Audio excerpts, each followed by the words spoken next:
My name is Sgt Kevin Harris. I'm with the 1st Ohio Light Artillery Battery A, the Statehouse Guns. We are a battery consisting of 10 guns, of which we have one of them here today. There are 6 different types of guns that we have. We have a 3-inch Ordnance rifle, a 10-pound Parrott, 2 Napoleons, which are 12-pound smoothbores, 3 6-pounder cannons, which are also smoothbores, this 12-pound Field Howitzer, and 2 12-pound mountain howitzers. The smoothbore weapons were used primarily as an anti-infantry weapon. The rifled units would be used to fire on specific targets at more than a mile away, aiming more or less on specific windows inside of buildings when they're firing at them. All the different weapons had explosive rounds with them that could be fired downfield and would explode. The idea would be they would have a time fuse. The idea would be to time it to explode over the top of the enemy infantry or enemy artillery, as the case may be. The weapons also were capable of doing a solid shot, which is what the size of the weapon was determined on, was the weight of the solid shot that weapon would fire. And the idea behind that would be for using against a brick surface or other building type surface that would take a large impact to hit and make it an indentation into it. Also on the smoothbores we had what was called canister, and that would be used as an anti-infantry unit. It was effectively a small coffee can size material filled with little lead balls about 1 inch in diameter, and when the gun goes off it becomes a giant shotgun.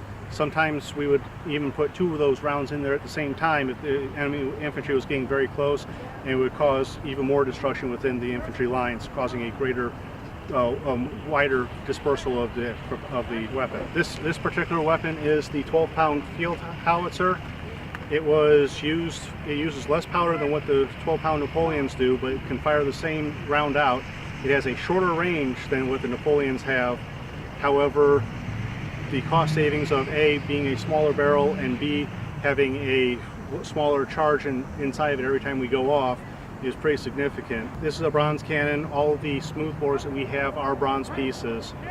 The idea was the bronze was cast, it would have less defects in it and have less explosion capabilities. The iron pieces were known to occasionally explode. They would use the iron pieces for when they had rifling capabilities, because they tried rifling the bronze barrels, and after a couple of rounds it would take the rifling out of the barrel because of the softer metal. The iron pieces would hold the rifling and be able to be used for a longer time period.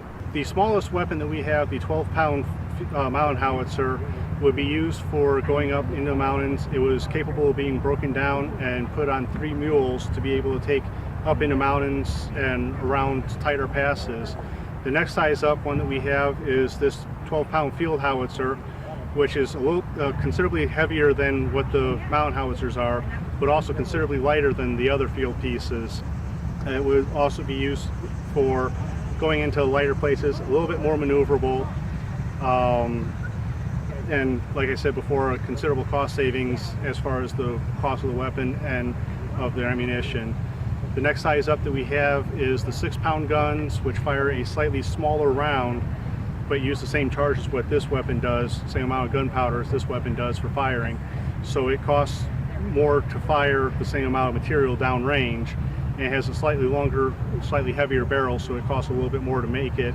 However, it has a lot better capability of hitting a long-range target with the solid or explosive rounds.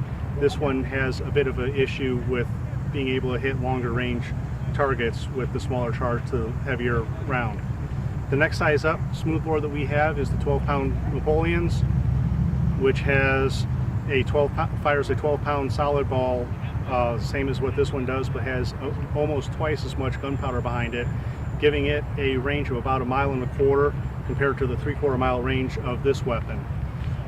Then in addition to that, we have 2 rifled units. One is the 10-pound Parrott, which fires a 10-pound elongated round that's able to twist, and that would go down the field in a spiral, extending its range out to about 1.5 miles to 1.75 miles, and considerably increase the targeting ability of it. We also have access to a 3-inch Ordnance rifle, which would have similar capabilities. Both of these are iron guns for being able to hold the rifling, and like I said, both of them fire a elongated round, which allows it to basically look like a football going down the field. Here we have the limber for our 12-pound Field Howitzer. It is the same limber as any of the rest of our field pieces.